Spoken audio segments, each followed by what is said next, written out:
Bienvenidos a Vida de Letras. Continuamos disfrutando de la Filey 2019 y muy contentos de compartir con ustedes estas charlas, esta oportunidad de recuperar parte de lo que aquí se está viviendo a partir de los protagonistas o de uno de los protagonistas, que son los autores, quienes vienen a compartir sus trabajos con los lectores de Yucatán. Y es el caso de Felipe Restrepo Pombo, nuestro invitado en esta ocasión, periodista, escritor, autor, y bueno, es sin duda un personaje que ya es de casa, ya es de la Filey. Felipe, gracias por acompañarnos, bienvenido. Al contrario, muchísimas gracias como siempre por esta invitación, por estar con ustedes, por compartir en este programa, pero también por estar en la feria que ya llevo varios años viniendo y cada vez me sorprende ver el crecimiento de invitados, de público, del programa. En fin, para mí es muy grato estar acá. Es interesante, digamos, la forma en la que cada autor vive la feria, y tú eres de los que se dedican a recorrer los pasillos, pasa bastante tiempo del día en la feria. ¿Qué es lo que disfrutas de estos encuentros y cuál es la razón, lo que le da sentido a que se mantengan estos esfuerzos vigentes? Bueno, yo por supuesto disfruto muchísimo de vivir la feria. Cada autor tiene como su manera de vivirla. A mí me gusta mucho ir a recorrerla, ver qué está haciendo la gente, qué está comprando la gente, y también pues descubrir a los protagonistas que son los libros y conocer autores que quizás uno se encuentra por suerte en algún stand de alguna manera y encuentra alguna lectura que no conocía. Me parece que la función de estas ferias al final es incentivar la lectura, incentivar el encuentro entre lectores y autores, y creo que para un autor no hay mayor satisfacción que ver que sus libros están ahí y encontrarse con sus lectores, ¿no? Por eso para mí es un gusto ver a la gente, conocer a la gente cuando se acercan y te platican o incluso te hablan de otros autores, de sus lecturas. Para mí me parece que es para eso que hago este trabajo y por eso lo disfruto tanto. Háblanos de tu presencia en México. Ahora decíamos antes de empezar la charla, son ya más de 10 años. ¿Qué te trajo a México y cómo ha ido construyéndose tu vínculo con nuestro país? Claro que sí, yo empecé a vivir en México hace 12 años, que han sido 12 años casi ininterrumpidos, en los que he tenido pequeñas etapas en las que no he estado acá, pero en general he estado en el país la mayoría del tiempo, y empezó como una visita de trabajo. En realidad vine a trabajar, a hacer unas cosas periodísticas, unos trabajos periodísticos, y se ha convertido en mi casa y en donde he desarrollado la mayoría de mi obra periodística, de mi obra literaria, donde tengo una enorme cercanía y ya casi que puedo ver el país como un local. Cierto.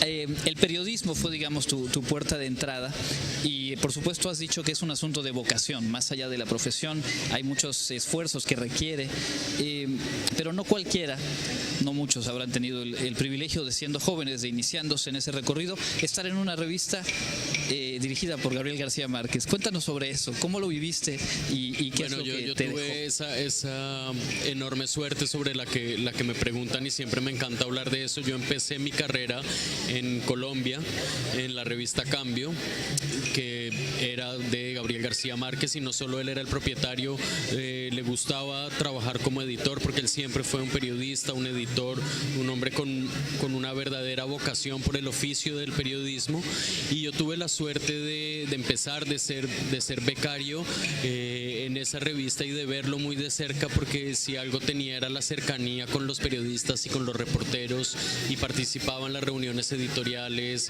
se sentaba con los periodistas a editar las notas, a escribir las notas, y lo que aprendí de esa experiencia, más allá del amor por el oficio, fue esa increíble humildad que él siempre tenía, porque para entonces él ya era ganador del Premio Nobel de Literatura, ya era tal vez el autor más famoso del planeta, y aún así se quedaba ahí hasta las horas de cierre y estaba viviendo con tanta humildad y con tanto cariño este trabajo.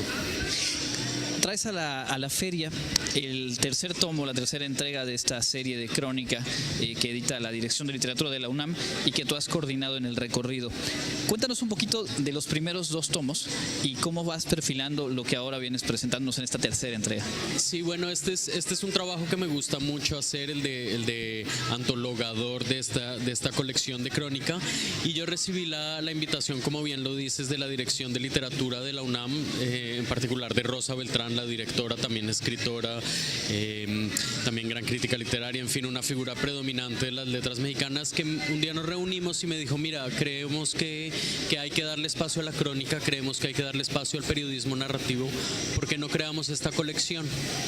Y el primer tomo decidimos hacer como el canon del periodismo literario contemporáneo, Martín Caparrós, Leila Guerriero, Alberto Salcedo Ramos, Juan Villoro, que se acaba de sentar en esta silla, en fin, un grupo de autores muy conocidos, muy relevantes, que marcaron ese camino a lo que hoy es la crónica contemporánea. Luego, en la segunda edición, fue una vista más hacia atrás, hacia revisar el género en el siglo XIX, autores del siglo XIX, y en esta ocasión lo que quisimos fue buscar autores tal vez un poco más jóvenes, menos conocidos, y sobre todo quería yo encontrar autores que han trabajado entre la ficción y la no ficción, es decir, que han navegado esas dos aguas y que han tomado de la literatura para escribir sus textos. Entonces, no todos son textos, digamos, periodísticos en su concepción, pero todos son de no ficción, algunos son testimonios, otros son más ensayísticos, pero queríamos dar una mirada más al género. Son 22 autores los que se incluyen en este tercer tomo de Crónica.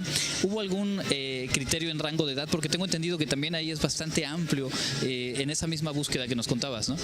Sí, quisimos tener autores más jóvenes, como te digo, pero la juventud es una cosa muy relativa, entonces en general son autores que creo yo tienen hay algunos de menos de 30 y muy pocos de más allá de 40, como ese rango de todos los países, y esta vez quisimos incluir más gente de Centroamérica, Venezuela, el Caribe, en fin, como autores, incluso autores españoles que trabajan en España y que escriben desde España, para dar un panorama mucho más rico. Obviamente el trabajo de antologar es apasionante porque implica conocer a una cantidad de cosas, pero también hay que dejar por fuera muchas cosas, y uno no puede incluir 80 autores que quisiera, tiene que dejarlo en 22, pero creo que bueno, que los que quedaron merecen estar ahí, son realmente autores que manejan, incluso algunos a pesar de ser muy jóvenes, que son unas voces ya muy establecidas y muy profesionales. Ayer en esta misma feria tuviste un conversatorio con Sergio Ramírez, ni más ni menos, y hablaban en alguna de los momentos acerca del periodismo narrativo, y tú decías, probablemente en Latinoamérica es donde hoy por hoy se está haciendo con mayor calidad, con mayor potencia, está presente, pero también Sergio se refería a la inmediatez en la que viven la comunicación y el periodismo mismo. ¿Cuál es el futuro? Porque finalmente leer una crónica, disfrutarla, requiere ese tiempo que pareciera ser ya no estamos dispuestos a darle a demasiadas cosas. Bueno, yo creo que justamente la intención de hacer algo así es combatir, o no combatir, es que pretender o buscar que los lectores tengan este tiempo y que le dediquen tiempo a la lectura, ¿no? Porque sí, efectivamente, ayer lo mencionaba Sergio Ramírez, el periodismo se ha convertido en algo de velocidad, de inmediatez, que siempre lo ha sido, pero ahora más que nunca, y está bien que exista un periodismo informativo, veloz, siempre y cuando sea veraz y verifique la información, pero creo yo que también hay que darle espacio a este tipo de no ficción, ¿no? Que implica mucho más tiempo, que implica mucho más lectura.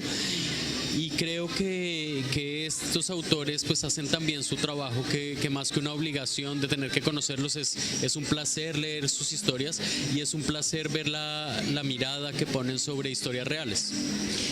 Pasando a tu trabajo creativo y para ir cerrando esta charla, cuéntanos sobre qué estás trabajando. Publicaste una primera novela, has dejado un tiempo de espera, seguramente hay cosas que están en tu escritorio junto con todo lo que tienes que leer para antologar y tu trabajo de editor. Es muy riesgoso hablar sobre el futuro, porque uno dice estoy haciendo tal cosa y finalmente quizás no la puede terminar, pero sí, estoy trabajando en una nueva novela.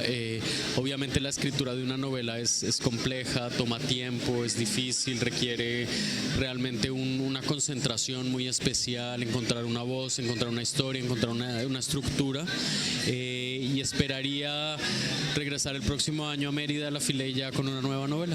Buenísimo, pues entonces quedemos pendientes de eso, y por lo pronto te agradecemos nuevamente tu presencia en Vida de Letras. Mil gracias, como siempre. Muchas gracias. Es Felipe Restrepo Pombo, es Vida de Letras desde la Filey 2019. Continúen en contacto, todavía tenemos mucho más para compartir con ustedes aquí desde nuestra feria.